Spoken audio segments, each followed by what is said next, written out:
കണ്ണൂരിൽ SFI നേതാവിന് കുത്തേറ്റു. ജില്ലാ സെക്രട്ടേറിയറ്റ് അംഗം വൈഷ്ണവിനാണ് കുത്തേറ്റത്. കോളേജ് വിദ്യാർത്ഥിനിയെ ശല്യപ്പെടുത്തിയത് ചോദ്യം ചെയ്തതിനെ തുടർന്നായിരുന്നു ആക്രമണം ഉണ്ടായത്. വിവരങ്ങളുമായി നിഖിൽ അളവൂരാണ് കണ്ണൂരിൽ നിന്നും ചേർന്നത്. നിഖിൽ, എന്താണ് ഈ ഒരു ആക്രമണത്തിന് പ്രകോപനമായത്?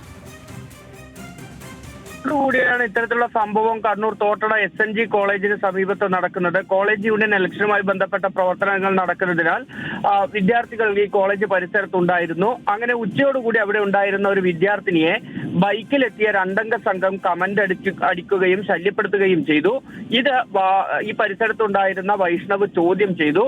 ഈ ചോദ്യം ചെയ്തതോടുകൂടി ചെറിയൊരു വാക്തർക്കം അവിടെ ഉണ്ടായിരുന്നു. അതിനുശേഷം ഈ ബൈക്കിൽ ഉണ്ടായിരുന്ന രണ്ടുപേർ പോവുകയും പിന്നീട് മറ്റൊരു ബൈക്കിൽ രണ്ടുപേരെ കൂടെ കൂട്ടി സംഘവുമായുള്ള വാക്കേറ്റ ഇവർ വീണ്ടും വൈഷ്ണവിനെതിരെ വാക്കേറ്റത്തിൽ ഏർപ്പെട്ടു. ഈ സമയത്താണ് കയ്യിൽ കരുതിയ കത്തിയെടുത്ത് ഇവരിൽ ഒരാൾ വൈഷ്ണവിന് നേരെ വീശിയത്. ഇത് കാലിലാണ് കൊണ്ടത്.